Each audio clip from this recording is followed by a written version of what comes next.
Hello, good evening, everyone. We do apologize for the slight delay. We moved to a new coffee shop today, so we're waiting for NEA's approval to operate.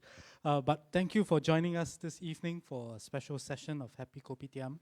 And I have with me this evening to talk about a very important topic, COVID-19 vaccination campaign. And we have with us our grassroots advisor for Sembawang GRC. We have Ms. Poli San.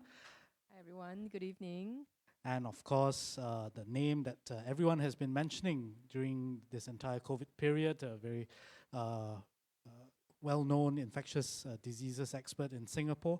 And he's here tonight to share with you his thoughts about vaccination and also his advice. So we also welcome Dr. Leong Ho Nam for joining us this evening. Thank you very much, Dr. Leong. Thank you for inviting me. And, there's so many questions that have come in so far, and we've started the vaccination campaign. Letters have gone out in the last few weeks. Tanjong Pagar, Ang Mo Kio have already started. And of course, tonight we have Lisan with us as well, and she has done her vaccination. And the fact that she's sitting with us, smiling, healthy, means vaccination, no problem. So perhaps at this point, I get Lisan to share with us a little bit about her experience of the vaccination that she went through. Sure, sounds good. Good evening everyone. So I did my vaccination doses with the transport family. So I did it in Terminal 4, Changi Airport. And the first dose was back in third week of January, 21st of January. And I just did my second dose 3 weeks later on the 17th of February.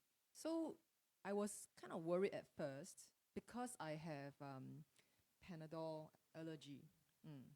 So if I take Panadol, what happens is my eyelids will swell. So I wasn't sure because there was a lot of talk about, oh, if you have some allergies, then you can't take this vaccination. So I wanted to make sure that I make the right decision. So when I went to the vaccination center, I asked for the doctor. And the doctor was very nice. He explained, he asked a few questions whether, were there other more severe reactions, like if I have occlusion of breathing, like if I have difficulty with my breathing, then I said, no, just, eyelids will swell. And he said, no problem, go ahead to take it. So true enough, after my first dose, all good, nothing happened. So anyway, I was prepared to, just suffer the swelling of eyelids, even if it happened. But I was fine. And then 3 weeks later, I took the second dose. Same thing again, nothing happened, no swelling of eyelids. Only for the second dose, second day, I felt soreness in my arm. And in the afternoon, kind of like the bones feel aching, a little bit like when you are down with the flu, you get a bit of mucus in the nose and maybe a little bit of very mild fever and aching in the body. So I just went to bed early. Next day I woke up, same, back to normal. That's great. And I feel like, okay, now I'm protected. I felt very happy. That's very good to hear your experience about this. I'm quite certain many people approach the vaccination with some amount of apprehension. It's new and such. Perhaps at this point we bring on board Dr. Leong. Quite a number of questions that have come in advance talk about this issue of allergies and reactions and such. How serious is this, and is that any source of concern for the public? Actually, Member of Parliament Ms. Ho did a very, very good example. She has an allergy. She went to the doctors. She asked the doctors if it was appropriate. The doctor approved it and went in. Now, I'm going to use this to illustrate a few points. Number one, there's no Panadol, there's no NSAID, there's no penicillin, there's no many of the drugs which we are allergic to inside. If you're allergic to crabs and stuff like that, sorry, you don't get a dose of seafood. What you get is just the vaccine. So you may have an allergic reaction, and the doctor will ask you this question, which is the most important. What sort of reaction do you have? If your reaction is what we call eye swelling, rash, and nothing else, you have no breathlessness, by all means go ahead. But if you have a drop-dead allergy, that means I take it, I will drop dead, or I go into severe breathlessness, I'm in life-threatening emergency, then the recommendation is not. All of us have heard of the story of a child who became very sick when the neighbor next door and on board the Singapore Airlines opened up and there's a bit of peanuts coming out. So that kid, or if you have a similar allergy, don't take the vaccine. So first question is, what's the allergy? If it is a mild allergy, go ahead. If it is a severe allergy, no, we don't. Then second thing is actually go ahead and then ask the doctor, present your medical problems, and share with them. Inside this list, I think the team was fantastic. Came out with a long list of it. Practically all conditions are suitable for vaccination. Our usual sun gao, the 3 highs from hypertension, diabetes, as well as high cholesterol, that's fine. If I had problems, I got asthma, my dear friend, you are the one who is going to benefit from it. Because if you have heart problems, you are going to be at risk for severe COVID, and you should be vaccinated. So whatever it is, the medications that come along, bring along. And one of the questions was, what happens if I'm blood thinners? I will bleed more easily. Will I be at risk? The answer is no, because it doesn't affect your clotting. But I do recommend after vaccination, press hard over there for 5 minutes. Why? Because an injection goes in, there may be slight bleeding, and the best thing to do, press hard over 5 minutes. Mind you, you're going to be seated for 30 minutes. So press there for 5 minutes and you're fine. Summary, number 1, most allergies are fine unless it is a drop-dead allergy. Number 2, if you're not sure, share it with the doctor. And number 2, practically all medical conditions are suitable. There are a few exceptions. Perhaps you can deal with it later if we have time. Sure. I think that's a very important point for our viewers. So Lee Sen also spoke about some of the after effects, and often it's after the second dose, a little bit of aches and pains, quite like most other vaccines that we have. Spot on. You are spot on. Now, it is a vaccine after all, and the vaccine actually, it's not the whole virus, but it's just a small portion of the virus ejects inside. And half the population that's watching this, you will understand. Because it is national service training. You get a jab inside, when we go back, NS training, we get a bit of body aches and fever and stuff like that. That's because your body's learning how to fight. Okay? So, then the first time round, first training, we don't know how to fight. But the second time round, MP Ms. Poh actually brought up the right thing. The second reaction tends to be a little bit worse because your body is now primed to it. When the same enemy comes back the second time, what will Singaporeans do? We wall up. We're going to kill it real bad. So hence there'll be a lot more reactions. Now when you have reactions like that, I'm going to congratulate you. Do you know why? The younger people get more reactions. So I'm going to ask you, how young are you? Whereas if you're a bit older, you tend to have less reactions. And the more reactions you have, it means your immunity is better. That means your antibodies are going to go through the roof. And when the real virus comes, wow, she's going to be superwoman. That's Gao good. Qiang Guru. She already superwoman lah. So, but in terms of those are the normal reactions to a vaccine, so normal aches and pains. How about those who are worried about they read on messages on social media adverse reactions? How common are those? That's a great question. I'm going to share with you data coming out from USA. Now, they were the first country to start vaccination, and up to mid-January, they have about 13 million doses. 13 million, big numbers, much more than the trials where there were only about 50,000 people. Of the 13 million people that were vaccinated, know how many people complain to the doctors? 0.05%. That means out of 10,000 people who got vaccinated, 5 of them say, Doctor, I cannot tahan. I have aches over there. And then when they actually reviewed it, less than 10% of it is considered as serious. So which means 5 out of 100,000 actually get a serious reaction, and the rest are fine. Now, I'm going to warn you something. Many of us have had vaccinations before. This vaccination will be a little bit tougher than your usual flu vaccine. But the tougher you are, the more symptoms there are, then I can congratulate you.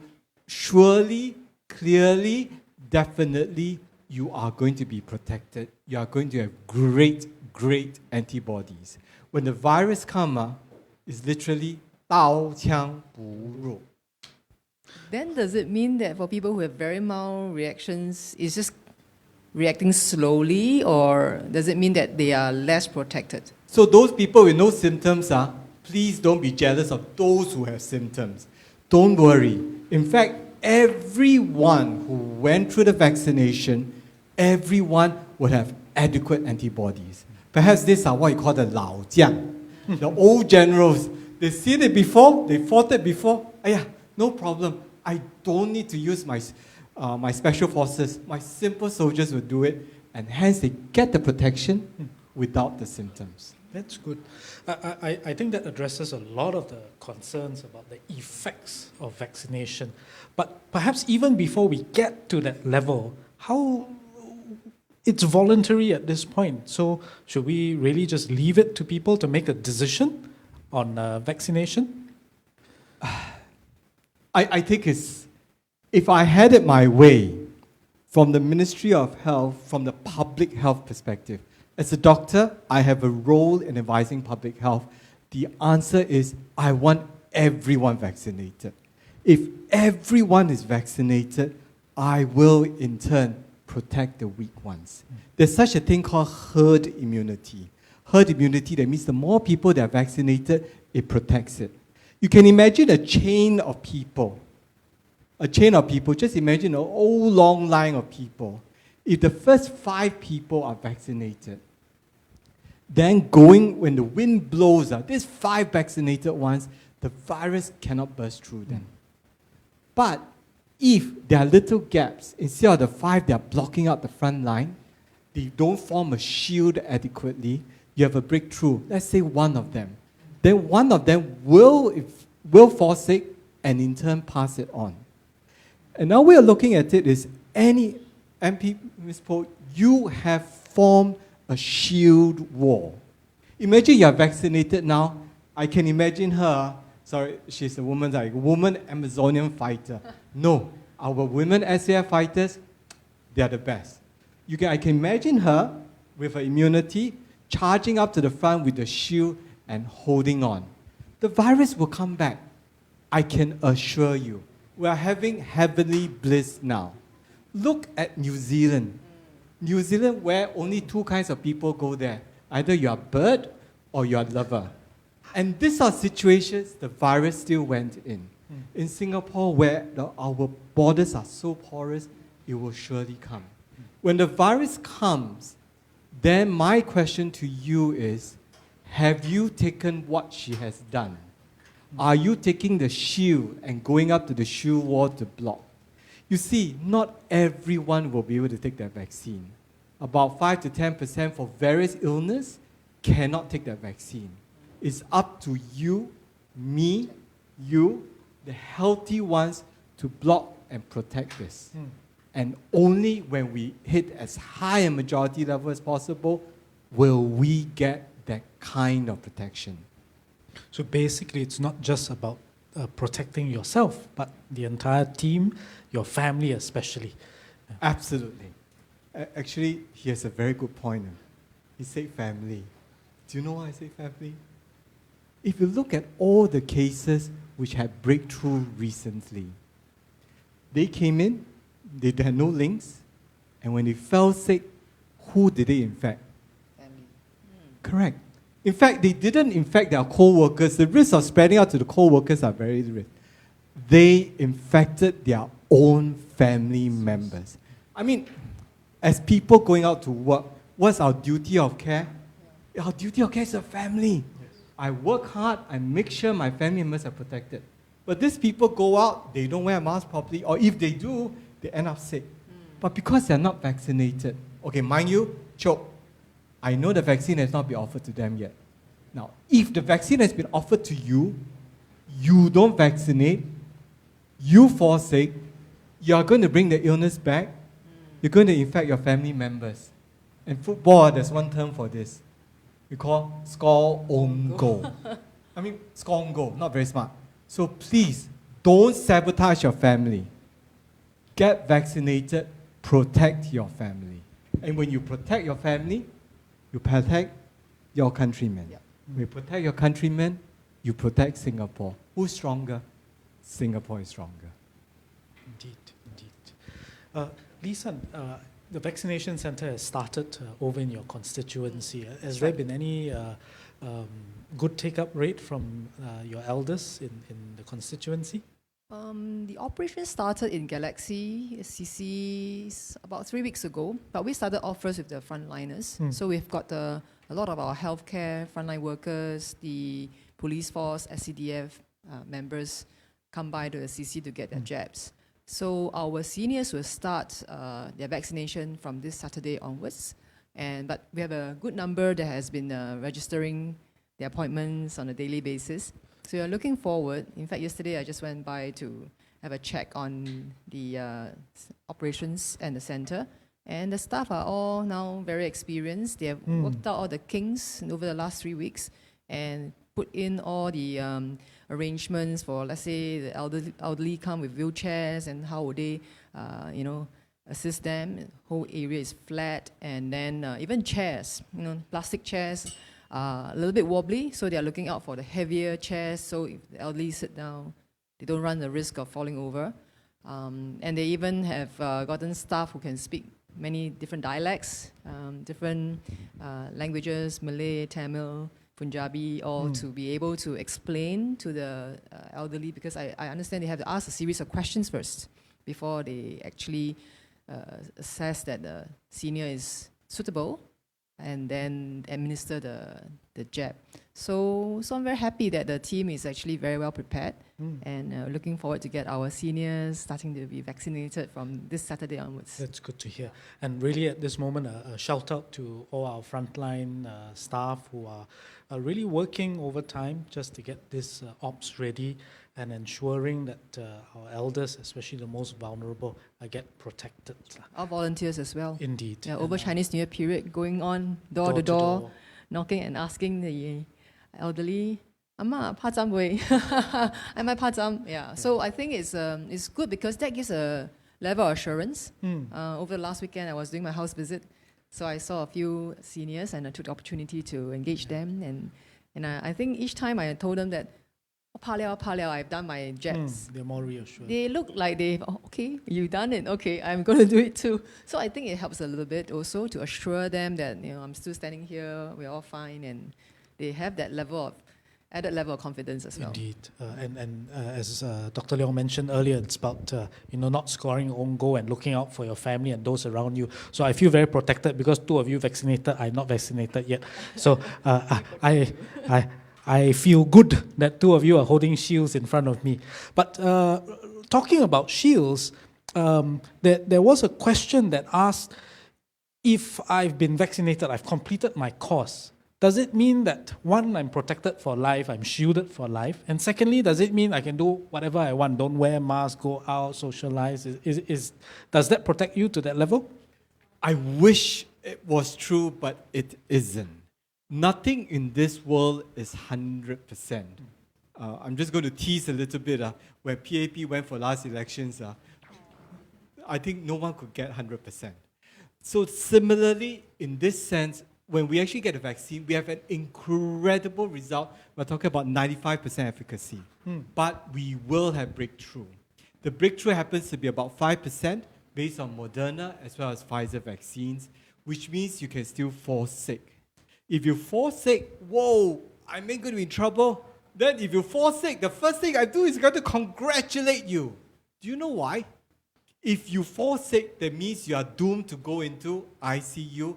You are going to possibly die. That means your immunity just couldn't respond well to it. The fact that you were sick means that we saved you from, rather, the vaccine saved you from severe illness. It became moderate illness. From the moderate illness became the milder illness. Now, if I fall sick, then I actually prevented from the severe side, which is good.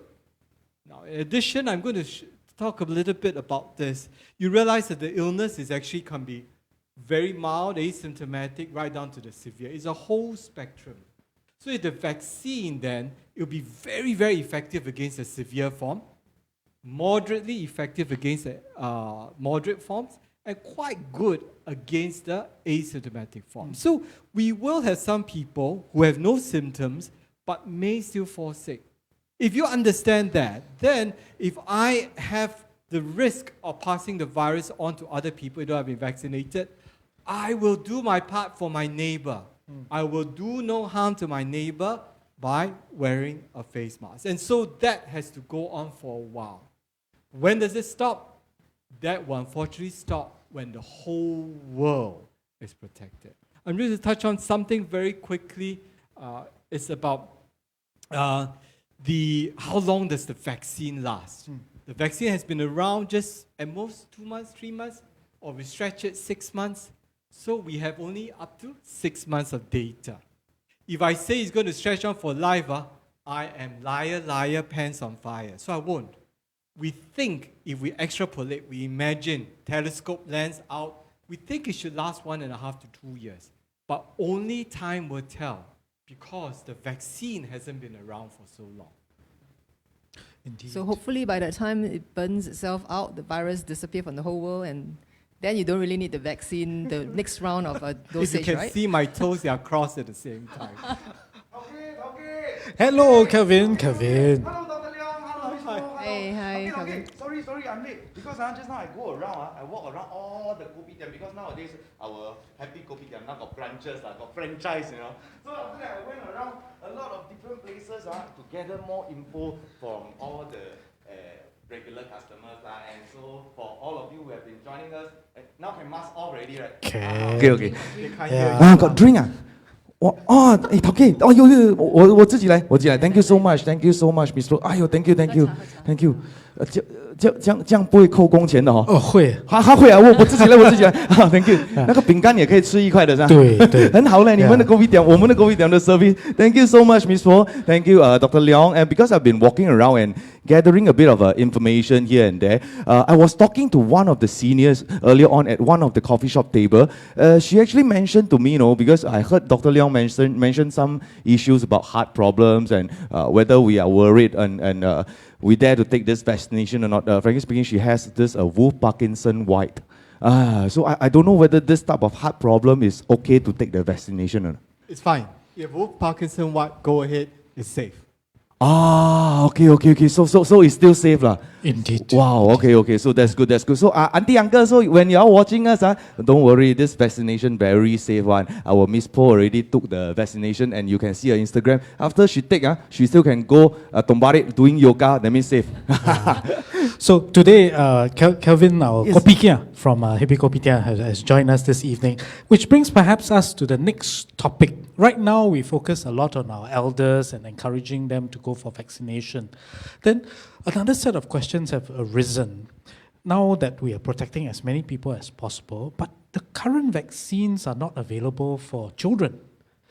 So what should they do?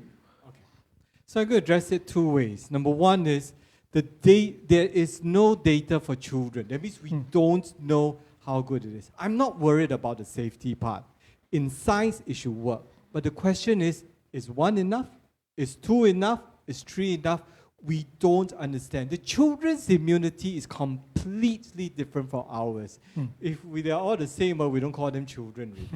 Okay, so the children's immunity is different. Not that it is harmful, but it has not been investigated. Children are very careful. Number 2, the data for this will come in about July. Dr. Anthony Fauci, they actually know they have the first line data hands.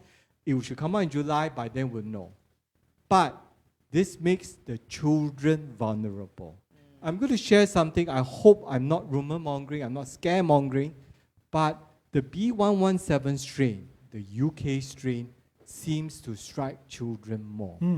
Now, if you are the virus, you want to take over the world, and you realize that you are not very effective against children, I am the virus, I will mutate to adapt and to conquer it. So the B117 strain that is barking on our doorsteps many times is trying to come in. So if that happens, I need to protect my children. The children needs to be surrounded by people with herd immunity against vaccination, which means everyone, if you can take the shield, you take the shield, which is the vaccine, take the spear, which is the vaccine, run up and join our SAF women here out there and block the virus. Of course, related to that is as mothers are caring for their children, two related sets of questions. One, Singapore always struggling with population growth. So we had one interesting question come in and say, if I take vaccine, must I abstain? Must I practice abstinence for this period of time? And of course, further down line is, I'm breastfeeding. Right? I hear different sets of advice. Some say best not to, and then if you have no choice, please carry on. So who do I listen to? Okay, let's do the easier one first, which is the less cheeky one. So the breastfeeding one, the answer is, honestly, it is safe. But Singapore, government, very kiasu. Okay, fear of missing out or fear of losing out. So what we'll do is, we actually ask you not to breastfeed for 7 days. During this time, continue to express it out, because that's the easiest way to lose weight. Continue expressing out the milk. Then 5 to 7 days later, you can. But if you end up feeding, it's fine, because in USA, Europe, go ahead. They are not stopping it. Then when it comes to pregnancy, you can, in USA as well as UK, they say go ahead and take it. Why? They are raging with COVID-19. They are kind of under fire. So in fact, it is actually better to take the vaccine while you're pregnant than to be pregnant and get the real infection. But again, Singapore government is very fear of missing out. So we decide not to do it when you're pregnant. Number 3, then what can you do? You try to time your pregnancy. When you're trying for pregnancy, you try to do it in between your periods. Your first period, your period comes, go for the vaccine. By the second time the period comes, go for it. Now, if it was the dark and stormy night and the sparks of passion just happened, let me first of all, I congratulate you. Number 2, I will not panic. I will instead go on next to have the baby, because the baby is the best gift, the best blessing anyone can receive. In fact, if you want to pray for baby and then you are trying for COVID vaccine, let me know. I and the team here will pray that you have a good, healthy pregnancy thereafter. Indeed. Thank you very much. And hopefully that will reassure many of our younger couples out there. At this point in time, we talk about masks. Perhaps I'd like to explain that we are in a kopitiam. We are drinking drinks and we're talking. And that's why we are unmasked right now. We're keeping a little bit of distance from each other. But most of all, it's so that you can hear us clearly and we bring the right information to you so that you understand the importance of vaccination, we answer your queries, and we address your worries as well. Lee San, during this entire period of time, did any of your residents come to you and ask about different types of vaccines? Like, could they have an option, perhaps? Yes, I did. One of our residents asked me last weekend during the house visit. He's read about, he thought that maybe the Chinese vaccine, because it's a more traditional way of producing vaccine, would be better for him. So he asked whether he has a choice to go for the Chinese vaccine versus the American-made vaccine, which is the more newer technology, mRNA technology. I guess it's very hard to explain to him the scientific reasons of the differences. So maybe since Dr. Leong is here, trouble Dr. Leong to explain to us the technology of the mRNA. You see, if the old techniques work well, we would have just kept with the old techniques. The reason we moved away is because there are limitations. The first limitation is the immune reaction is not as good. You won't get the kind of full SAF women's power to block, okay? No SAF women block, okay? You have other kind of country women blocking. Sorry, no offense. Number 2, the second reason is it's very costly and difficult. The way some of the China's Sinovac is an old proven technology, but it is very difficult to grow out the amount of large viruses. So in that case, there was a desire for more efficacious method and the mRNA. And it's not really new then. In fact, it was tried on mice in the 1990s. Human trials for the rabies equivalent has been started in 2013. And they've gone on to phase 1 and phase 2, and they've gone to phase 3 trials for it. So then it's a newer technology which they've just developed. You can think of it as this is heaven's blessing to us. Hey, we got the right technology so that you can use it quickly. Now I'm going to try to illustrate to you all very quickly what it does. The mRNA is literally a cookbook. Okay? So you put the cookbook into the cell, into the cytoplasm. The cytoplasm is where they do all the cooking.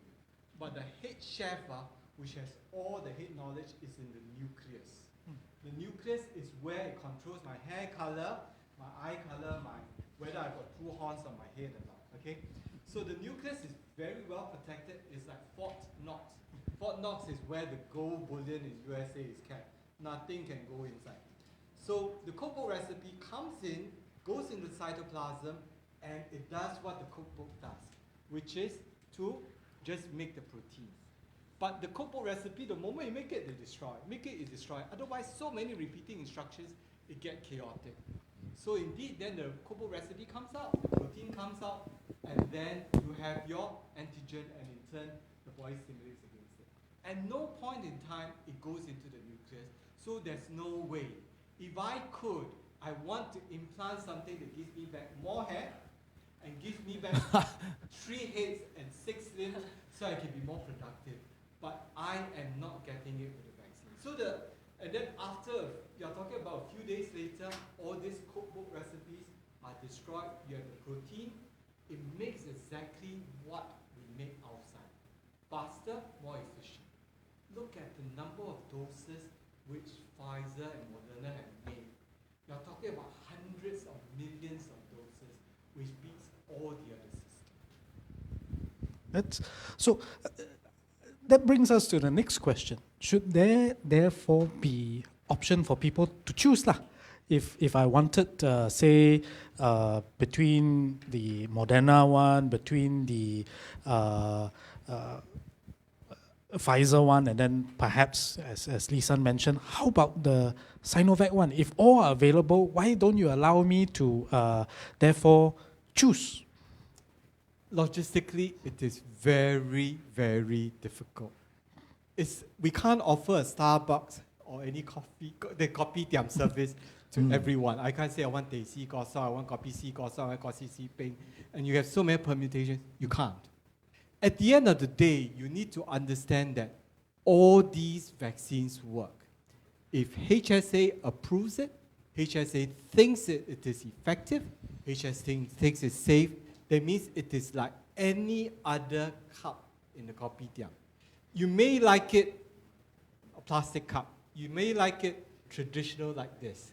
But then you may want it like that espresso kind, very small. It matters not. As long as all of them hold kopi, it is a good cup. Okay, so get the cup, get your protection, that's more important. Now, at this point in time, in terms of the Pfizer and Moderna, 95 and 94.1%. You want to fight 5 cents, 10 cents with me and quibble, I think that's a bit ridiculous. Get vaccinated, get protected, pick up your shield, protect Singapore. Because other people's lives, including your family, depends on it. I agree a lot with Dr. Leong on this, but speaking about some of the medical terms and knowledge, frankly speaking, I'm just a full-time kopitiam, yeah? So I might not know about all this medical knowledge. So is it possible if, let's say, for example, people like us, we operate the coffee shop, we work in the kopitiam, after taking the injection, do I need to avoid any food? Oh, you can eat anything you want. I will not go for a challenging heavy meal. I'll just go for a light meal. I will not plan my tennis game that day or my yoga session because I will do poorly. In fact, for the next 2 to 3 days, I'll just take a light, easy day in anticipation that I may feel a little bit lousy. I mean, who wants to mess up your golf scores, right? Oh, okay. That's a good advice. My parents are going tomorrow afternoon, so I was planning to bring them for a nice dinner to reward them for their bravery, but maybe it's better to go light. Go light. Nothing oily, fatty, spicy. The kind of Singapore delectable dishes, I think we hold it on for a while, okay? After 1 week later, we go for the big one.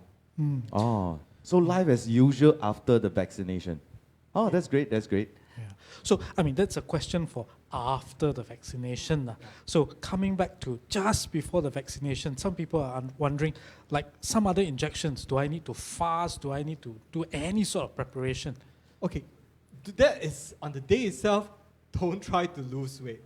Have your breakfast, a light breakfast, okay? A little bit of coffee is fine, but too much, some people get reflux. Okay, so I will have my breakfast, nice drink, chill out, relax. The day before, I should sleep well, so that I'll be full, I will be alert and feel well and go for the vaccine. Drink lots of water. Water is a great therapeutic drug on its own. It's a form of medicine. You keep well hydrated, you will do well. So after you get the vaccine, you're required to rest there for 30 minutes, chill out. Don't try to watch a very exciting or a zealous movie on the phone. Just chill out, relax, read something, and after that, you're fine. Oh, talking about this, I see one of the Facebook comments that came up from Ms. Linda Ng. Okay, when do you actually consider safe to exercise after the second dose of COVID vaccine? Is it necessary to refrain from exercise for 1 week? I think this is quite relatable. No need. Okay, it really depends on individual. If after 24 to 48 hours you feel great, go and chiong, okay? Hit the track. You see, many people that exercise, it's your devoted time. You and the road is where you connect. If it makes you happy and you feel good, go for it, connect with the road. So Ms. Po actually went for your exercise. Right after the next day, as usual. The Same- SAF woman's team. SAF She's fit enough to do so. Okay. I think Back to everyone normal. should be safe enough and fit enough to do so. Yeah, I think it's whatever you feel, read your body. You need to be able to know and whether you're uncomfortable and read the signs. I think Lisa, big thank you for joining us tonight. It's my pleasure. I know you have a busy schedule ahead. We just came from Parliament and you have MPS tonight. So your residents are waiting for you. So we'd like to thank you very much. Most welcome. And hopefully that you'll be able to encourage your residents as well to come on board vaccination. And we hope that we can all be SAF warriors like you to keep us all safe. Thank you very Yes, much, thank Lisa. you. Thank you so much, Thank you Ms. for Po. joining us. Thank you. Jia you. Thank Thank you. you, Dr. Thank you Leong. so much. Thank you, Mayor, 谢谢. and thank you, Kelvin. Wow, I really want to exercise like her one day. Okay, I need to. I'm gaining a lot on my waist, but not much here. Okay. Thank you so much once again, Ms. Po. Thank you. Thanks, Thank you. Nissan. I think we've been going through this conversation quite quickly, addressing as many issues as possible. There's this question about speed, Dr. Leong. You know, some people say, hey, you developed these few vaccines so quickly. Are you sure it's safe or not? Other vaccines we hear, take 12 years, 20 years, 30 years to develop. This one, COVID has only been with us for so long. How sure are we? Okay. I think this is a very valid question. And I'm going to use an analogy here, which is best appreciated by those who are undergraduate students and the parents. You see, when you go through a vaccine, we need to go through certain phases and certain trials. It's almost like Module 1, Module 2, Module 3, Module 4. You don't pass all these 4 modules, forget it. You are so not getting that degree or the diploma. So if we have a child, or we have a son, or I'm an undergraduate myself, my course says I must finish these 4 modules. You finish the 4 modules, I give you the diploma, I give you the degree. So these vaccines go through the 4 modules, but this guy quit all the holidays there are. First module. As the first module is ending, he starts the next module. As the second module is ending, third module. As the third module is before it ends, start the 4th module. Wow, double quick time. He finished everything. And then, so as an examiner, I'm going to come to you, Mayor. This vaccine or this individual passed all 4, and then he has come out with excellent results, 94.1 and 95% marks, will you pass him? So it is with this analogy you need to understand. Other vaccines were done, number one, because they will do one module, then they wait 2-3 years. Do you know why they make 2-3 years? Each module very expensive. You don't hit the right bets, you lose. And I can tell you, there have been casualties in the vaccine. CSL from Australia, guess what? It came out with false positive HIV tests. All the modules they spent, wasted. GSK, Sanofi, big pharma giants, one of the most established in the world. In fact, if anyone can get it right, they will be the one to get it right. And guess what? Phase 1, lao hong, okay? Phase 1, there was a tire puncture, okay? So I have to do it. They didn't work very well for the elderly. These are giants. They are expected to excel and they fail. Now the second, so people fail, but these 2 candidates did exceptionally well. They've passed all the tests, and overall with 94.1 and 95% marks, you're good. Now the second reason why I want to ask, why I need to stress to you is, we are in the middle of a COVID epidemic. Wrong. Pandemic everywhere. You see, when China developed their vaccine, could they do the trial in China? They can't. There are no cases. They were not challenged. If they try to do it in China, then they have to wait even 30, 40 years. They will get no results because they were not tested. In other words, the module testing is actually the number of cases. So in order to get the tests, then I would have to go to the places where they were fighting fire. So you're talking about UK, US, Brazil, where the statistics speaks for it. They were having a bad COVID time. COVID was burning. With this, immediately, positive, negative, positive, negative. And can you imagine people vaccinate, next day, they kena COVID already. So this was how bad the countries were burning.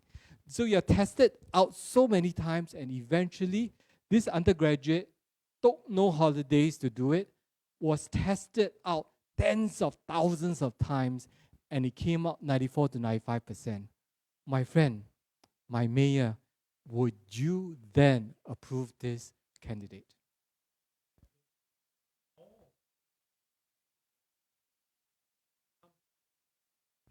Looking at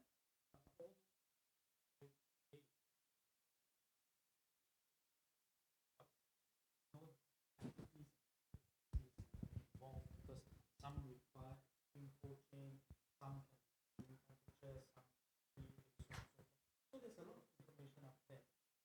When it comes to a lot of the older Singaporeans, my own family, when you tell them about new technology, instantly want to fall back. So that they say, why don't I wait? You know that. Move fast. But then you try to explain lower recorded. So if you have different variants of vaccines and we are all using different vaccines, does it affect this herd immunity? I think that's a great question. You see, Mayor is really testing my knowledge. The answer is, honest answer is, it will affect it a little bit. But we are graded, okay? The whole country is graded on the overall pickup. So if, for example, I'm a little bit weaker, but Mayor here is a little bit stronger, he will block it more than I do. It is the overall grading that's important. Agree, not all vaccines will have the same efficacy. Some there'll be a bit of pieces at back. We are in a world where we can't have the first choice in vaccines. Do you know that the black market value for this dose of vaccine exceeds 4 figures? In fact, it is so lucrative. People are actually making fake vaccines to sell in the black market. And if I were you, I wouldn't go there because the fake market one, the black market one, chances are it's just water. You can't tell That's between right. the two. So there's a black market for it. People are dying to get it. And in fact, I'm not trying to curry favor with Mayor here, but if you look at the other countries who are late comers in buying the vaccines, sorry, Pfizer BioNTech say, sorry, all taken up, cannot cope. Moderna say, sorry, cannot cope. Many countries are resorting to third or fourth choices because the best have been stepped up by the first world country. And nationalism. Remember the Mars stories? Okay, every country for themselves. People are keeping the vaccines for themselves. No joke, this is for real. So overall, we have a plan at the current moment to try to vaccinate everybody. Hopefully by the end of the year, we say that there's enough supply. What is your main worry, Dr. Leong? What is your main worry as we carry this out? Actually, I'm very worried that people are not taking out the vaccine. I'm very worried because this is a life-saving thing. You see, as a doctor, my most important thing is to save lives. And I truly believe vaccination saves lives. And it's not just from my experience, but from scientific data again and again and again. And when I see a person fall sick, not COVID-19 because the vaccines are available, fall sick with influenza, and then they fall very sick and they die. My question to him is, brother, why did you take the vaccine? They say, I didn't know. I didn't know.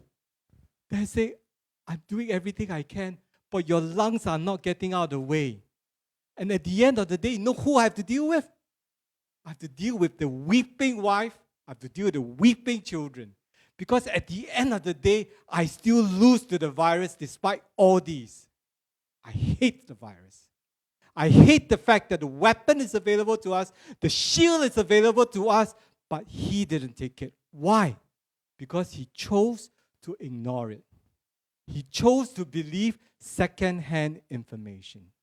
Now, listeners, viewers, you are here. You see it, you hear the information, and I'm telling you point blank, the vaccine, number one, will save your life.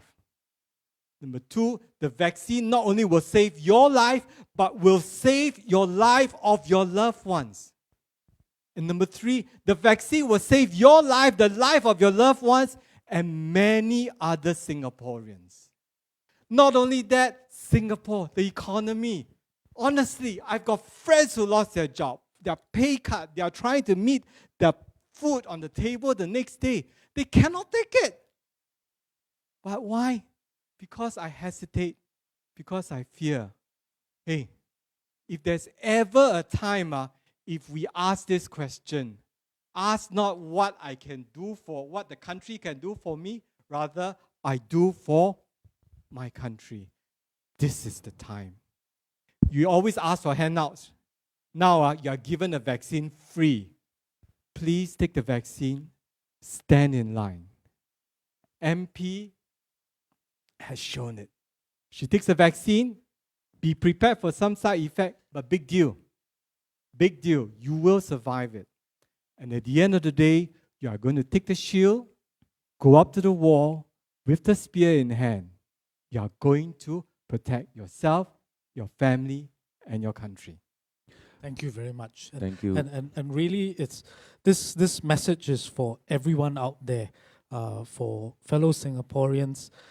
It's available, and that act of taking up that vaccine is, as Doctor mentioned, it's not just protecting yourselves, but your loved ones, the people you care about most, and by that extension to the rest of Singapore, our economy and our society. It's, COVID appeared so suddenly. We're still in the midst of trying to find out how it all happened. in the last few weeks, we've seen some positive data. It seems to be slowing down somewhat, perhaps due to vaccination. We've seen it in the UK, we've seen it in Israel. But then the day that COVID-19 disappears, does it mean that we are completely safe? Will it come back? Will something else appear? I think he's asking all these questions deliberately. For the recorder, these questions were not primed to me. The answer is, unfortunately, with COVID-19, there will be another COVID. It could be COVID-21, it could be COVID-23 or 25. I'm going to go into a little bit of science. If you realize we had Nipah virus at the beginning, about 2000, then we had SARS, we had MERS, we have COVID-19 now. Know what's the common source of it all? Bats. Bats have been there, and in fact, the feces of bats are the ones that are causing lots of trouble. In fact, they found a similar strain to COVID-19 in the caves of Yunnan. And the caves of Yunnan, you will find something about 95.4% similarity with COVID-19. Did it come from there and subsequently mutated? You're going to ask, hey, that bat I see in my fruit tree behind, will it be at risk? The answer, there is. I want you all to Google search 3 viruses. One is called Pulau virus, one is called Tioman virus, and the third one is called Malacca virus. I'm very sorry to my Malaysian northern neighbors, but these 3 viruses occur and they came from bats. Now, if they came from bats and they can possibly infect humans, indeed the bats may happen in our own backyard. We haven't had it for the last hundreds of years, but this doesn't mean that something else won't happen. We need to be on alert. And in fact, Mayor would probably highlight this to you. In the last 10 to 15 years, we have never had so many more pandemics than ever before. Why is it so? The answer is because these viruses fly first class. They fly from city to city, either from economy, business, or first class, go through immigration without passport. We haven't detected a virus spreader yet, but we can do the human screening. That's all. So they will go through. One moment I can be in Africa. In 24 to 48 hours, I can be right here, sitting down here, drinking coffee at your kopitiam. You look at me. No. I'm safe. I will take the vaccination, definitely. But I agree with what Dr. Leong actually mentioned. And because COVID actually came to all of us all of a sudden. We never expected this, but we Singaporeans actually stay strong and we overcome it. I wouldn't say we overcome it totally, but looking at the vaccination and things the government actually does for us and prepare for us in the future, I think as long as we stay united and stay positive, I mean positive in the mindset, but test negative type. Okay? Test negative, positive here, we can overcome it. It's just like when we first seen COVID and such, we have a lot of different tries because for us in the events industry, things stopped. We have to actually go on a safety measure kind of regulations, and we can't do our physical events anymore. And that's when Happy Kopitiam actually started the online platform for everyone to actually come in to discuss further on information about COVID-19 and information evolving around the residents and fellow Singaporeans. Just like today, thank you so much to everyone for joining us in Facebook. We have your comments. If any of this period of this live stream, you have some audio issues, my sincere apologies to you because COVID struck us suddenly. Audio issue also struck me suddenly. Yeah, that's right. We just need to learn and deal with it. The problem with dealing with it is that because we haven't been doing a bit of a live events much. Okay, so we do it all on the physical, on the digital platform. So we hope to seek your understanding on this issue, and if you guys can't hear, maybe you can help us to tune up your volume on your handphone or even your laptop, or even you're watching from a smart TV at home. Thank you so much for joining us and coming in here to talk about this vaccination information, and we have a lot more to share, right? So I mean, it's such a different world that we're in. Yes. So, what has been happening in Parliament in the last 2 weeks, and today we started the budget debate, a lot of people talk about normal. Can we ever be normal again? Right? So we have all these measures. I think the good thing about Singaporeans is that, we like to grumble, but then after that, after grumbling, we say, "Aya, for the best, I better do it." So, Yes. masking up, safe distancing, all these. I think all these have shown that it works. Yes. But will we, with vaccination, be able to come back to normal? I think it'll be really difficult. Okay, we will probably go back to normal when the whole world controls it. So it's not just us, but the rest of the world. And if you look at the estimates, based on the current estimates, the last vaccine for the last individual will be manufactured by the end of 2022. Wow, 真久欸, Yes. 真久欸. So, which means as people come in, there's always the risk Risk. and the mask. But watch this space. Up until now, we have been just looking at data without vaccine. Vaccine is a game changer. Can it change everything so much to the extent that we will overcome all these and masks will come down? And then in terms of Singapore's December holidays, we go out again? Possibly. Watch this space. We don't know yet appreciate how good the vaccine is. So instead of trying to guess what's going to happen and get my neighbor to vaccinate, instead what we ought to do is everyone, when your turn comes up, go there, get vaccinated, go there, get vaccinated. We do this for two reasons. First reason, 2/3 of the Singaporeans wants to travel. Very soon, and I think Prime Minister Lee has hinted it, every country is going to go defensive. No vaccine, no travel. So you don't get vaccinated, you can't travel. Number two, I'm going to warn you here. It's a bit of fear-mongering, but the variants are coming. If you're the virus or you're the enemy, and you see the enemy in front of you adopting different postures to overcome you, what would you do as a virus? I will adopt a different posture and then to try to mutate. And we have already seen it from the South African strain to the UK strain. If the strain really comes into us and it really threatens us, I will share with you two techniques science will overcome. One technique is to change the vaccine. Leong Ho Nam, you crazy. Change the vaccine every time we catch the tail of the virus. Every 6 months, flu virus, change. Vaccine again. Change. Wow, like army, I change parade. I cannot take it. But the second option is this.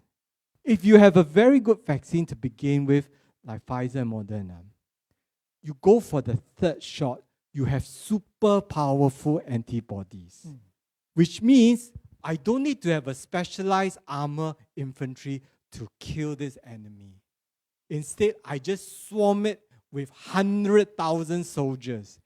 Typical SAF code, must have more manpower. We will swarm and destroy the enemy simply by having more antibodies. So in order for that to take place, everyone must be vaccinated first. If you're not vaccinated, how to talk about the third dose? No talk. So, which means it comes back to the point again. Everyone gets vaccinated. We are going to dig in for a fight. When we dig in for a fight, when it really comes, really pui tahan, really third choice, really go for a third dose really, then we'll take the third dose and immediately, SAF upgrade. Just like that. Yeah. But talking about the SAF, the other scenario that I recalled was, we looked at SARS. SARS was also a very traumatic experience for not just us, but the world. But then SARS mysteriously sort of like burned out. Overnight, no new cases. And we haven't seen it again. If, like, COVID-19 also suddenly, for no reason, disappears, then do we also take the decision that no enemy, train for what? Right? You know, sometimes when we go for reservists also, who's our enemy, train so hard? But do we stop vaccinations if COVID also disappears? If COVID-19 truly disappears, then we can probably stop the whole vaccination. Okay? But this means every corner of the world, including the deepest recesses, the highest mountain, the deepest cave, the most idyllic island where nobody goes except the birds, all cleared already, then it can. But if there was SARS in 2003, there's COVID here, we must be prepared. There will come another coronavirus, taking another different shape, different size, re-challenging again. Unfortunately, that's the outcome of the increasingly connected world. You like to travel to Japan at the blink and snap of a finger with direct flight, right? The virus also wants to go to your house, direct flight. So, now that we talked about travel, but before that, Northwest very big on sustainability. Lewis is one of our MPs in the area. Just now we talked about bats. So please, just because we say bats may carry these viruses, please don't go out and just see any random bat go and kill the bats. Please do not do that. But since we're on the topic of travel and vaccination, as you pointed out, PM had hinted about this. Everyone is on the defensive, but they also know that if they keep their borders closed forever, many industries may suffer, jobs may be lost, economies may be ruined. So with vaccination comes along this idea of a vaccine passport, right? So everyone is developing their own style of vaccine passport. Do you think this would be the savior for travel?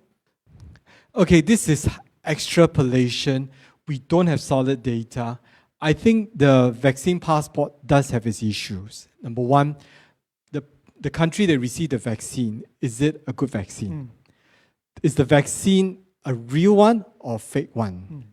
And let's be very honest, certificates can be purchased in some countries. I can buy degrees. I can buy myself a PhD. Wouldn't a vaccine passport be even cheaper?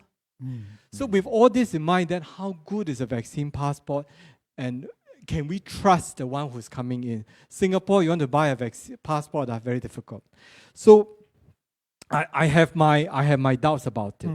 Now, one potential savior, which science has yet to prove, science is trying to prove it now, is antibody levels a good marker for protection?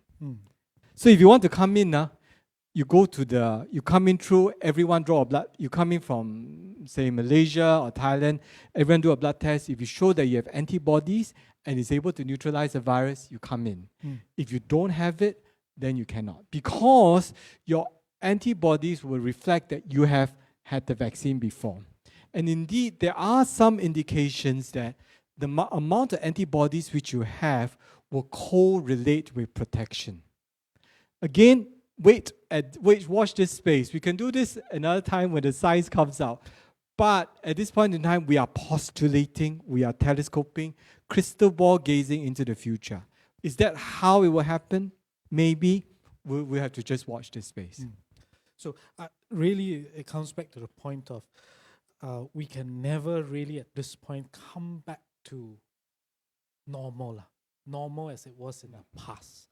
So we have to be prepared that as the days and the months go by, we have to react and we have to be prepared to adapt. I'm going to turn your head on this point, and I want you to think about something.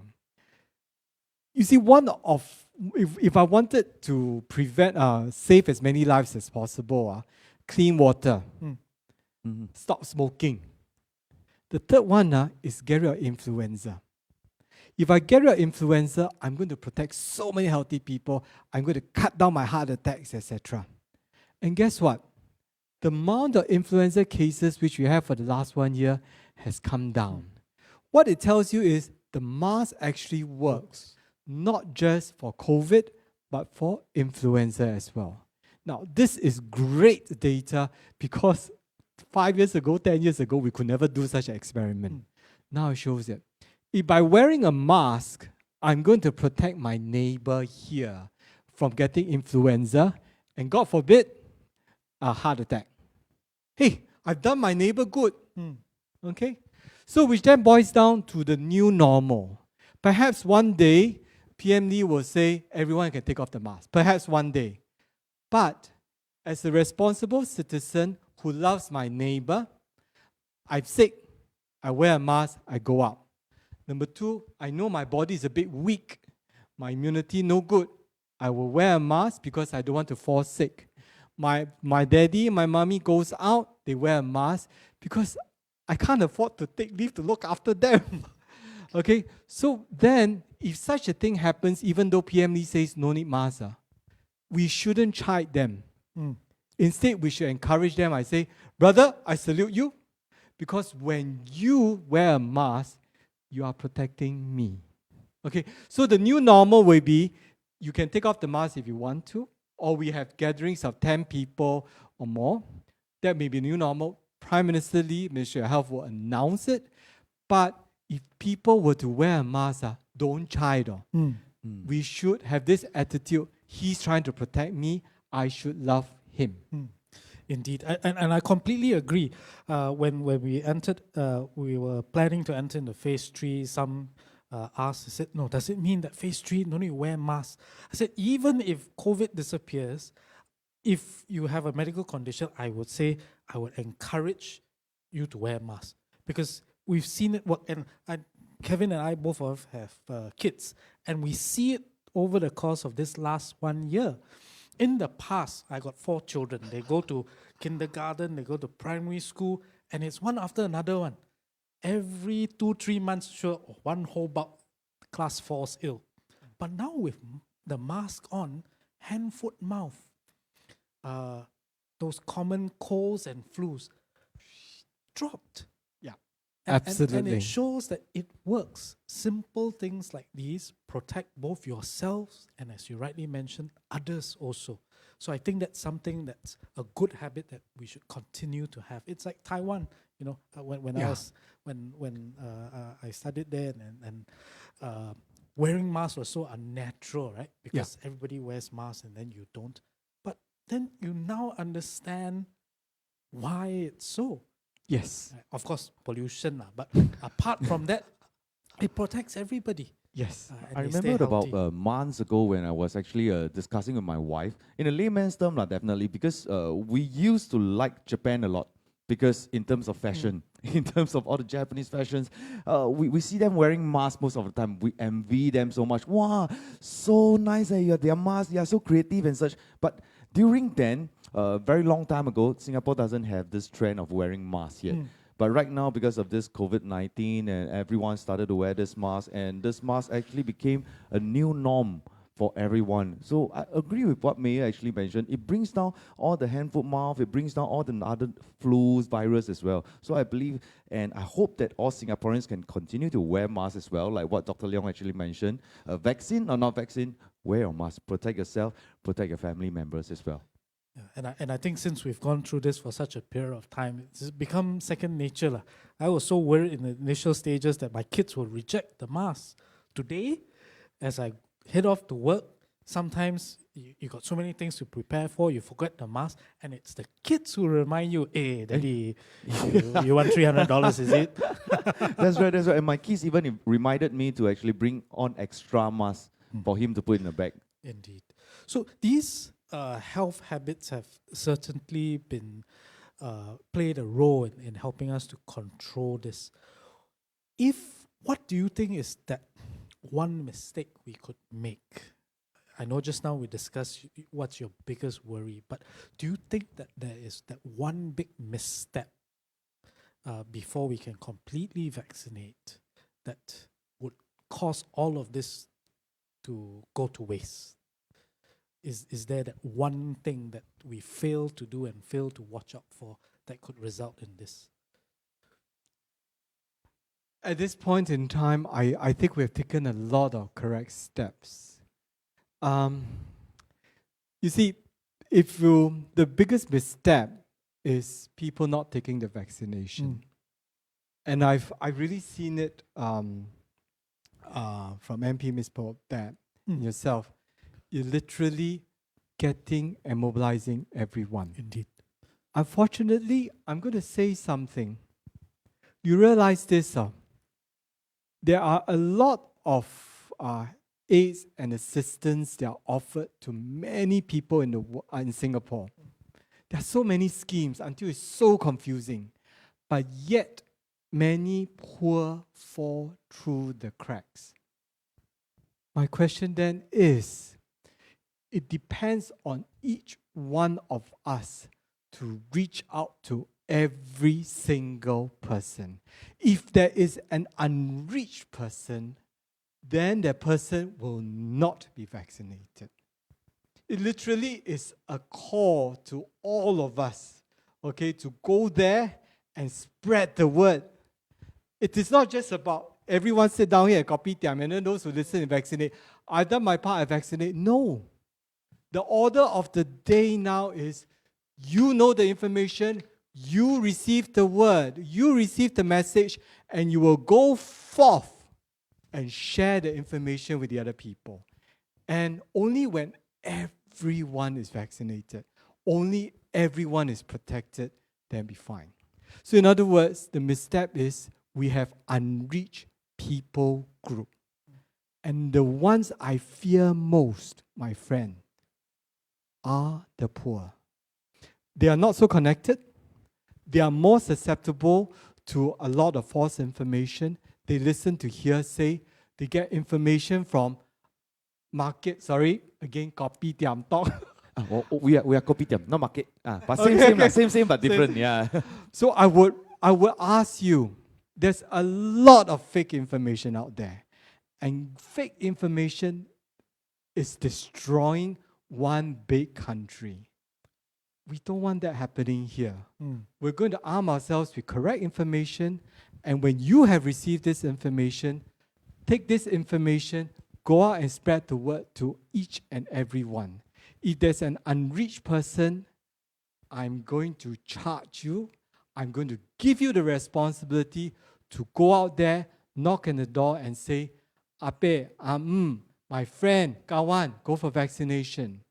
If you can so bring one such person there, from unvaccinated to vaccinated at the vaccination center, my friend, you have done something great. You have saved not just his life, you have saved his family life, you have saved many people's life in Singapore. Thank you. And really the message is not just our volunteers who are out there right now going door to door. Those of you who are listening in, watching this live broadcast today, you've learned something new. You've had your worries addressed. You had your concerns spoken about. I hope you're reassured. I hope you feel that you're more confident about the vaccine. Take that information. Don't hide it within you. Don't hide it under a lampshade or whatever. Go out there, share the information with those who are unable to join us today, your neighbors, your elders, people at your workplace, especially those who send you messages like, oh, take this vaccine, will die, take this vaccine, got this side effect. Tell them, because you are now equipped with the right information, not just from us, but from a medical professional who's been involved in this fight from the very beginning. So I think that's really our mission in doing this show, not just to take your questions and address them individually, but also equip you with the skills and the knowledge to share with others. And I think that's the most powerful thing that you can take away from this session. Overall, we talked a lot about the vaccines tonight. One group of people, one person has asked me this question. He's very unique, and that is, he kena COVID. He kena COVID. He's not elderly, he's relatively young, so he recovered quite quickly. His question is, I kena already. So how? This is a great question. I as a doctor was forced. Influenza, respiratory viruses, you kena once, you get protected for life. Literally, you buy one and you are free for life. But in COVID-19, it's the other way. You kena one, you can kena again, you can kena again, you can kena again. In other words, the virus wants you to be under their slavery of repeated infections. So what do I do for this guy who got it? Number one, I celebrate because he's a survivor. Number two, for the first 90 days, most people don't get infections. For the first 90 days, enjoy your honeymoon. After 90 days are up, you would be at risk again. You need to get vaccinated. And I'll share with you this little secret. This secret is this. All vaccines in the past have never been more effective than the natural infection. The first one to break it is a vaccine by GSK called Shingrix. It's for shingles vaccine. It was so much more effective than natural infection. After that is the Pfizer COVID vaccine. And the third one is the Moderna COVID vaccine. You take this vaccine, you're going to be more powerful than natural infection, which means after I get infected, I get this shot. I got 免死令. I won't die. Instead, I will be an active, participating shield, spear for Singapore. I don't need to wear fatigue one. I just walk around and then I am effectively protecting Singapore. That's really important information for everyone. Leads us to the next thing. So, shield, spears, all very important in protecting us in warfare. But then sometimes you need an upgrade, right? Yes. So right now, as you mentioned earlier on, we don't have enough information as yet. But would this become a regular thing that we have to keep going? Just like the flu vaccine. Do we have to do this over and over again? This And question maybe is very to add on a bit, do we need to keep upgrading? Because for myself, I'm afraid of needles. Yeah. Actually, jab, the actual jab is not painful one because they got the very, very fine needles. Yes, there is a potential that we need an upgrade. There is a potential that, hey, since you're going to get flu every year, should you combine the two together? In fact, someone has asked me a very good question. Why can't you do a 2-in-1 flu vaccine and COVID vaccine? I think that's a very valid question, but they have not devised it yet. At this point in time, the manufacturers are busy just churning out all the vaccines out for everybody, but they haven't combined the two. But indeed, this is a great question. In fact, there's great commercial potential.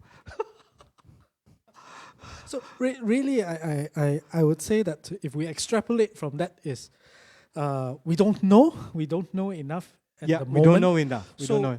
For those of you who are sort of going like, wait for more info lah.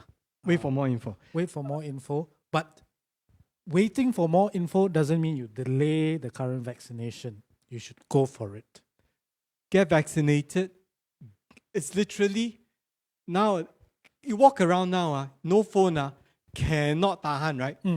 You just have to have a phone, you need to be contacted. It doesn't matter if you get an Android, or you get an iOS, or even get a regular 4G phone, candy bar. Nothing. Most important thing, get the phone first. Get yourself protected. That's the basic thing. Then when the upgrade comes along, it better be free.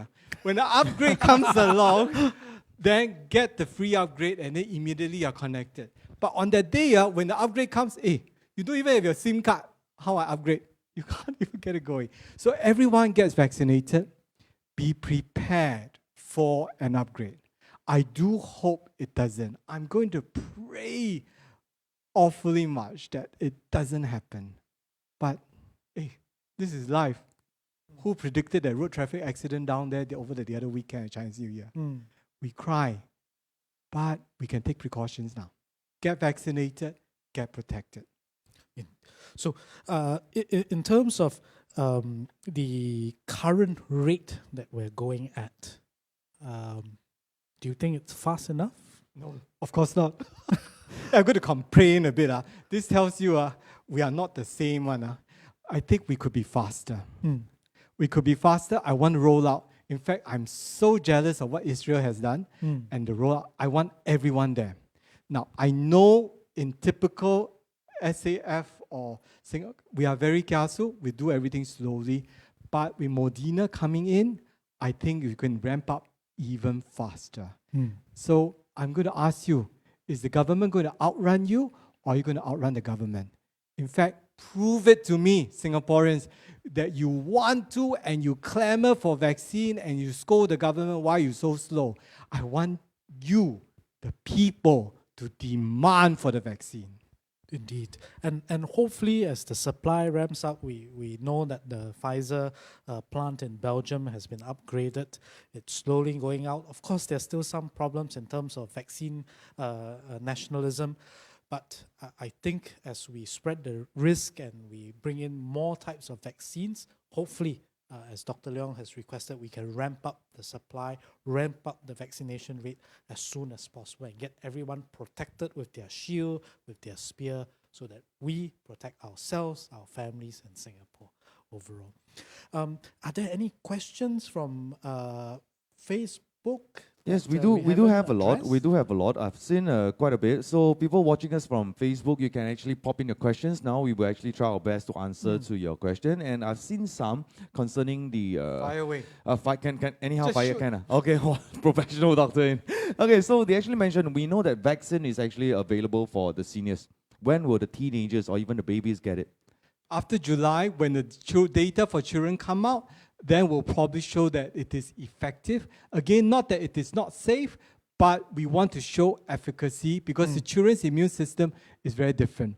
Once that happens, the kids will start getting vaccinated. I think one thing to remind ourselves as parents is that, of course, we want them to be vaccinated. But I think every time your child falls ill, what's the first thing that we do? We always ask the PD, this dosage, he's now, the last time was 12 months, now is 14 months. Do I increase the dosage? So similarly, we need to know how this vaccine, the dose, the efficacy, will there be any risk? What are the benefits? So I think it's good that we wait out, and as Dr. Leong has mentioned, the data will be more apparent when we come And to this July. actually came up a few times during the Facebook comments, and also it came up in my WhatsApp and asked by my wife. So, so I need to address this first, you see. So, okay, the next question coming from Samantha Ng. Are there any long-term side effects when one is vaccinated? So far, no. Again, in terms of vaccinology, I'm only interested in the first 2 to 3 months, practically all side effects will come out.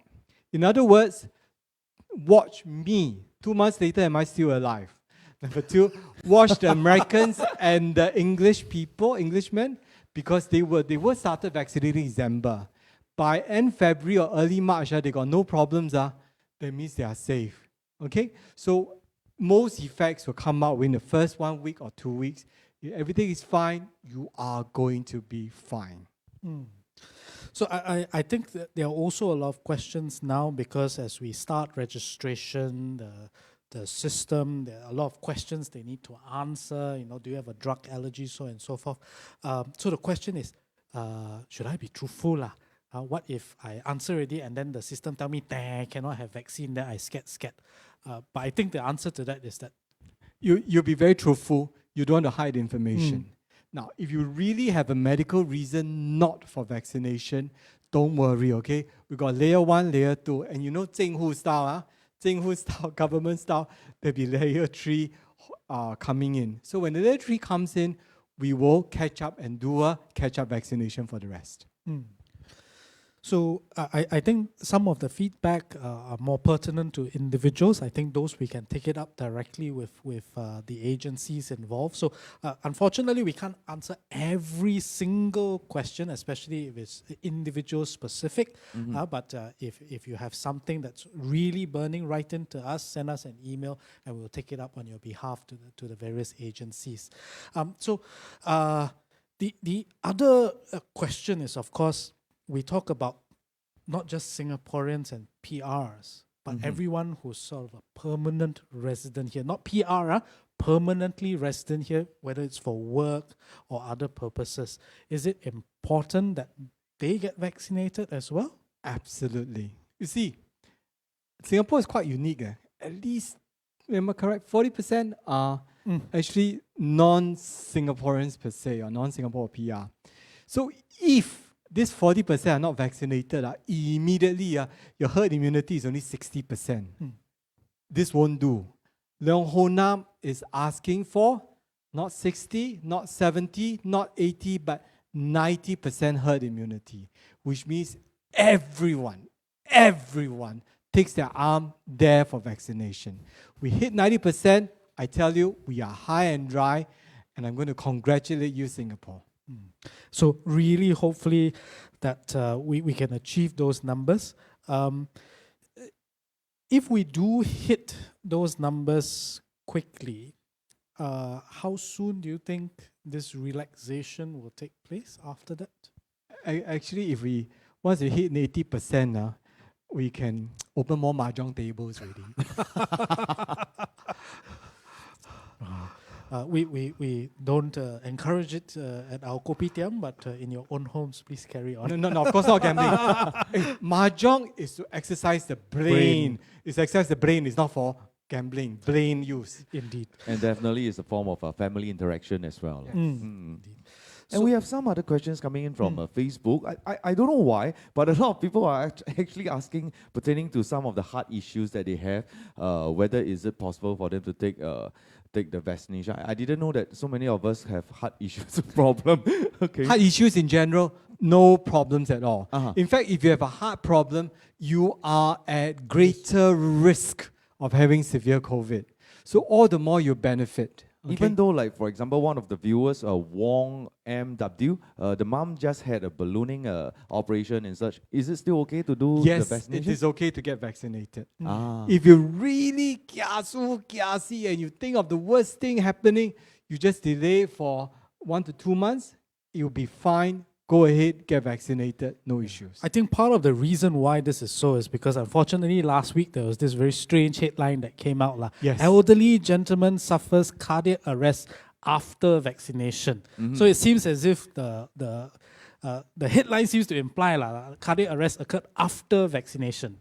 Okay, so if you look at it, more than 100 million people have been vaccinated, but we haven't seen 100 million heart attacks. Number one. Number two, the vaccine, I promise you, is a 免死令 for COVID-19. But you can still have other problems. You can still have your heart attack. I'm going to put it very cheekily. Excuse me. If you are destined to have a heart attack later on, then taking the vaccine will not change that destiny. Okay, which means you ask me, what are the side effects of the vaccine?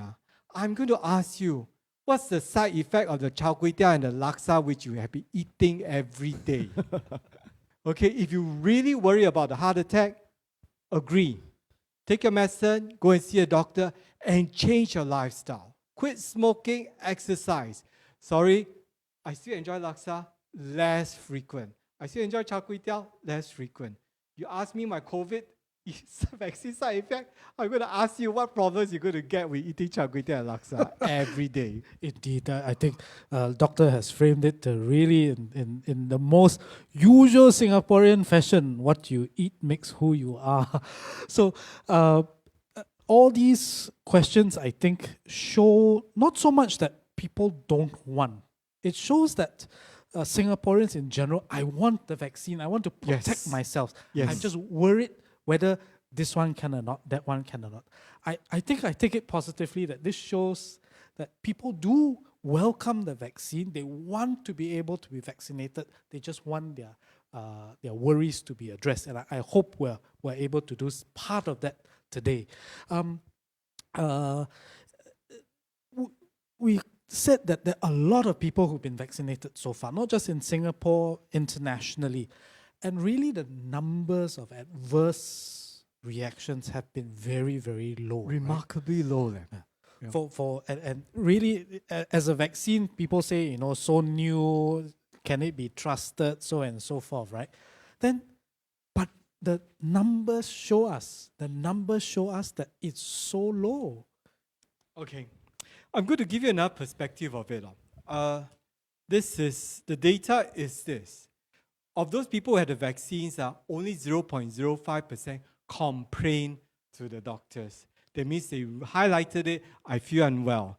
And of which only 10% was deemed as serious. So you're talking about 0.005% as serious, and the data is coming out right. Every 100,000 there are, maybe 1 or 2 may have a bit of reactions. That's number one. Now, then if you look at it in the context of it all, when you had your flu vaccine, what's the risk of actually getting problems? This is data here which I prepared. You have about 1.4 cases per million of getting a severe allergic reaction. COVID vaccine, I'm talking about 4. So it's about the same. You had your pneumococcal vaccine. The elderly will know. They call it a free pneumonia vaccine. The free pneumonia, because the government subsidizes so much, your risk of severe allergic reaction is 2.5 cases per million. If you had the shingles vaccine, your risk is 9.6 cases per million, which means it's like any other vaccine which you have taken. Now, and then if you put it in the analogy and the context of it all, let's be very honest. Okay, I had to take the stairs coming up here. It was chuan. Okay, it's like, and I didn't predict that the lift would have problems. Similarly, as I sit here, is there any assurance, Mayor, that this ceiling won't fall on me? Absolutely none. So for that risk, I'm going to ask you, what's the risk of death in Singapore from a road traffic accident? The answer is 21 per million. If you look at the risk of allergy, severe allergy is 4.5 per million, then the road traffic accident risk is 21 per million. Hello? Have you crossed the road today? Hey, you have taken something that is even more serious than the COVID vaccine. If you dare to cross the road today, then you should be brave enough to take the vaccine because the risk is actually lower. My favorite one is smoking, okay? How many deaths are there? 2,480 people die because of smoking per million. That risk is 100 times more than COVID vaccine. And you smoke. You don't mind being a second-hand smoker, and you tell me you're scared of COVID vaccine? Something not right there. Yeah, I think I agree with what Dr. Leong mentioned. Maybe in our Kopitiam language, talking about this percentage, a lot of people buy 4D. You buy 4D, striking is quite difficult. You still buy for what? It's just like, just go for your vaccination, even though there are some of the percentage that you are worried about. And talking about smokers, we have one person coming in from Facebook, Zhang Yi, or Zhang Yi, I don't know. Okay, so can smokers take the vaccine? Will there be any side effects? Okay, let Dr. Sun tell you. First, quit smoking lah. Correct, Dr. Leong, correct or not? Yeah, that's right. Okay, I've quit. Okay, I was a smoker, I've quit. I live, yes, I eat. Okay, I can. That means I can enjoy more of my char kway teow now, right? I've quit. So I run up the stairs. I don't chuan so much. So maybe we get Dr. Leong to address to this. Can actually smokers take the vaccine? Absolutely. If you are a smoker, you can take the vaccine. In fact, the studies have shown if you are a smoker, you are more severe risk of getting severe COVID. The best defense, okay, is to make sure you get vaccinated. And I don't want your family crying, okay? I want you to live a good, long life. I challenge you, live longer than Mayor and me, combined. Wow. Okay. Indeed. In fact, an even better outcome to that question is go for your vaccine, protect yourself, protect your family, and stop smoking, because that also protects your family and yourself. Dr. Leong mentioned earlier, 2,450 out of 1 million people, suffer, die from the side effects and the direct effects of smoking. So, COVID-19, compared to that, now like sub water lah, right? But please, although Dr. Leong said 21 out of 1 million people may die from a traffic accident or incident, please don't, tomorrow morning, don't dare to go out of your house. Generally, as in all things, there are always risks, but it's as long as you take the necessary precautions, like getting yourself vaccinated, you'll be safer overall. Yes. Indeed. Are there any other, perhaps last few questions that we can take? I think some of it that we've addressed before. We talked about seafood, we talked about drugs, and I think the short answer to that is that currently that you should still go for vaccination despite any of those. Let's see. This one I can answer. How will citizens be informed when to get the vaccine? We are scheduling it. Right now, we are focusing on those who are at the most risk, those who are 70 and above. Of course, at the same time, those who are on the front lines, like Dr. Leong, our medical staff, they're getting vaccinated because they are more likely to be exposed to it. And then after that, we'll progressively go on to those 60 and above, so on and so forth. Right now, we have the first few supplies, first few loads of vaccines arriving in Singapore. It's not fully available for everyone as yet, so we need to prioritize the available stock. Of course, there's some questions from residents as well. They say, I need to travel. I need to travel, or I need to go overseas to work, study. Can you give me first or not? Right? Can you give me first or not? This one is beyond my pay grade. Okay, so there's a website called vaccine.gov.sg. Please register, okay? Over there, see whether you can back, get it earlier. I see your point. I totally agree with you. I do hope there is an avenue for such a situation. Again, it's beyond my pay grade. Zing Hu business, the Zing Hu will decide. That one also beyond my pay grade. So if there's such a situation, we have to bring it up to MOH. But as I mentioned earlier, right now the supply is still somewhat limited, so we are prioritizing it. But where there's a need, I think we can look through on a case-by-case basis and see whether we can justify the need for your vaccines as well. But generally, if you really need to travel, take the necessary precautions. Coming back, of course, there's stay-home notice, so on and so forth.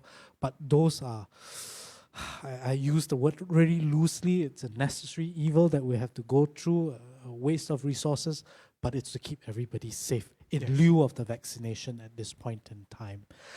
We're coming quite close to the end of our session. There have been so much questions that have come in, and I think we've learned a lot today from Dr. Leong and earlier from Ms. Polly San as well. Is there any burning thing that you want to lift off your chest, Doctor, and tell our viewers today? Your final thoughts of how this should be. Every night, I worry about tomorrow. I worry about tomorrow because will COVID mutate? Is there going to be a new virus, a new problem? And every night I worry that the virus will break through the defenses of Singapore. Because I have brothers, I have sisters, whom I really call brothers and sisters, who don't have a job. And they really need to get on with life. The vaccine can be a game changer. Okay, to those people who are naysayers, I want you to go back to the 1940s, just before Japanese occupation. What did they say?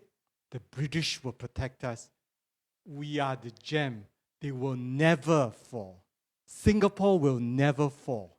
And for that reason, COVID will never come into Singapore because our defenses are great. Then I tell you, you're not living in Singapore. You're living up there in the skies because that is just daydreaming.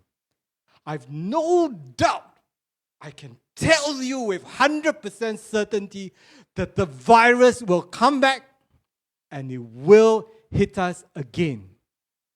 That's certain. As certain as there's life and death and taxes, virus will come back. And when it comes in, everyone will be frantic. Where's my vaccine? Where's my treatment? I want to go in the hospital. I tell you, I will be struggling trying to cope with people.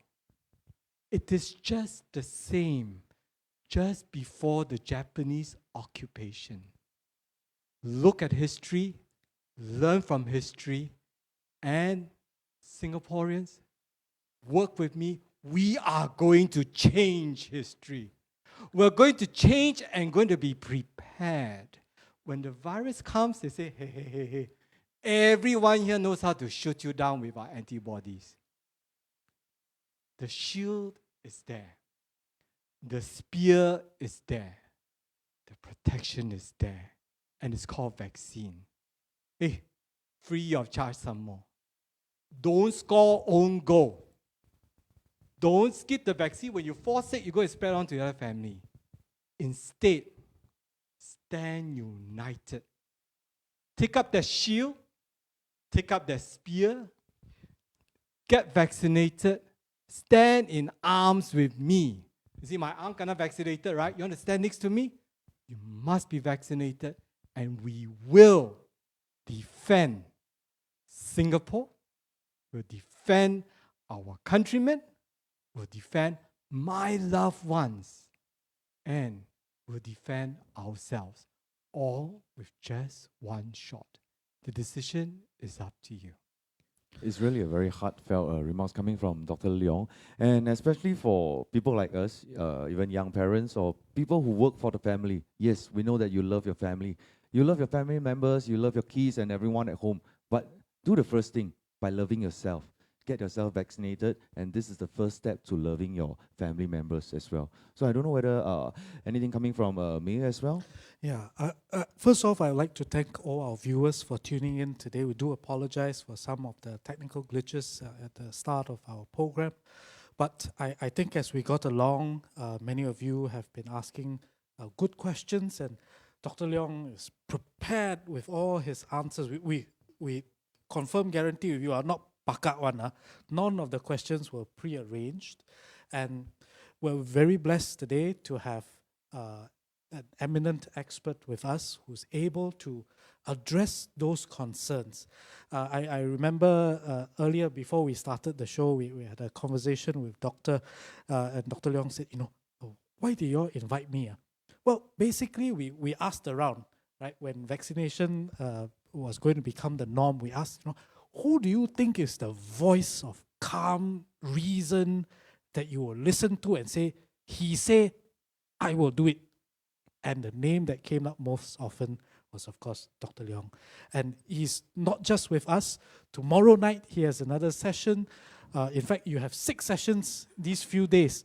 And that's the amount of commitment that Dr. Leong is putting into selling this message of the shield, of the spear, not just for yourself, but for your family members and for the whole of Singapore.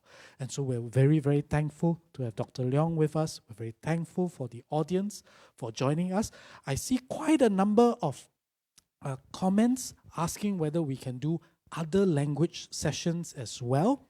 We are in planning for vernacular sessions. Once those details are ready, we'll be sharing with all of you. And if you have family members who speak Malay, who just speak Mandarin, let them know that these sessions are being planned, and we'll send the information out to you as soon as possible. And even if they can't tune in, you tune in again, get that information, pass it on to them, reassure your parents, reassure your elders, your neighbors, and your co-workers. At the end of it, COVID-19 has shown us that we can beat it when we stand together, and we can continue to beat it down by going for vaccination, because it's just not about yourself at the end of the day. It protects you, and by doing so, it protects those around you as well. So thank you very much to our audience. Thank you to Dr. Leong. Thank you to Kopitiam, Kelvin, for joining us this evening. And of course, earlier, we also had Ms. Polisan with us. So Dr. Leong, any last words to our viewers? Oh, someone asked it. I forgot one thing. Any person who doesn't get this message is an unreached group. Indeed. My heart goes out to those people who don't have the computers, who don't have the phones, who don't have the news media. You see this message, you receive this message, you are charged with a responsibility. Go out there. I dispatch you. Reach out to everyone. Get everyone. In fact, Northwest, show me you have the highest uptake in entire Singapore. Okay? It can be done, and we come down for more copy talk. That's right. Thank you so much, Dr. Leong. And of course, for those of you actually watching us at home, we have this QR code on the bottom right of the screen. Okay, this is for you to actually scan the QR code, and it will lead you to another website for seniors, okay, especially. I know you guys are actually wanting to know more about how this vaccination is actually being done. Okay, for seniors, you have elderly at home, you can actually help them to picture this first and then help them to scan on further. And of course, we are ending our session today. I'll just bring up one very last thing, okay, just to boost your confidence up again, okay? Coming from Mohan Das, okay, it's good that all Singaporeans get vaccinated so that they can give that little extra protection to their loved ones. I've taken both doses of the vaccine and it didn't bother him in any way. Okay, so, and he's a person with pre-existing medical conditions. So, ladies and gentlemen, stay strong, stay confident, get yourself vaccinated. Ask who? Ask Dr. Leong and Mohan. Yeah, that's right. And of course, ask us at Happy Kopitiam. Thank you so much once again for joining us, and watch out for the different languages that's coming on Happy Kopitiam as well. Thank you so much to Mayor, and thank you to Dr. Leong, and not forgetting to thank the wonderful and beautiful Miss Polly San as well, joining us earlier on. Thank you so much. 谢谢大家. Thank you. Good night, everyone. Get vaccinated, stay safe.